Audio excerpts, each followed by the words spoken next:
శీలావతి కట్లా చేపలు పెద్ద చేపలు చేసేవాళ్ళైనా చిన్న చేపలు చేసేవాళ్ళైనా 5:30 కల్లా చెరువు దగ్గరికి అయితే వచ్చేయాలి. వచ్చేసి చెరువు చుట్టూ మనం అయితే తిరగాలి. ఈ వారలు పడద్దండి చేపల.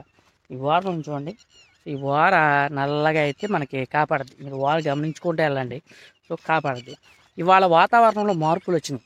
ఈరోజు కంటెంట్ ఏంటంటే వాతావరణంలో గాలి లేదు. మేము వచ్చి అలా తిరుగుతున్నా సరే గాలి ఇట్లా ఒక్కపోసేస్తుంది. ఏంటి ఒక్కపోసింది ఏంటి అని అనుకుంటే గాలి ఇట్లా చెరువు చుట్టూ కొంగాలేసి ఉంది.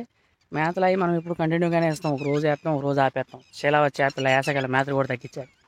వాతావరణంలో నేను చూసేసరికి గాలి అయిపోయేసరికి ఏంటంటే చేపల కొంచెం ముట్లేస్తాం మొదలుపెట్టింది.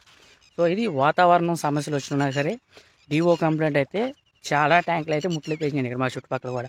అందరూ పొద్దున్నే కొంగలు తోలుతున్నారు. ఏంటంటే ఇంత హడావిడిగా ఉన్నారండి. సో చేపల చెరువులు కొత్తగా చేసేవాళ్ళైనా ఏదైనా సరే కంపల్సరీగా 5:30 కల్లా మీరు చెరువు దగ్గరికి వెళ్ళిపోండి. ఫంగస్కి అయితే వెళ్ళాం అసలు, దానికి ఇంటికి కూడా ఉండదు. ఓకేనా? సో తెల్ల చేప చేసేవాళ్ళు ఎవరైనా సరే వెళ్ళిపోండి ఈ టైంకి. సో వాళ్ళ కోసం అయితే నేనైతే చెప్పడం జరుగుతుంది. కంపల్సరీగా తిరగండి. ఓటీఆర్ ఏమైనా జారినా మీకు డౌట్ ఉంటే వాటర్ టెస్ట్ చేయించండి. అప్పుడు ఏ ఒకటి చెప్తాడు మెడిసిన్ కంపల్సరీగా వాడండి.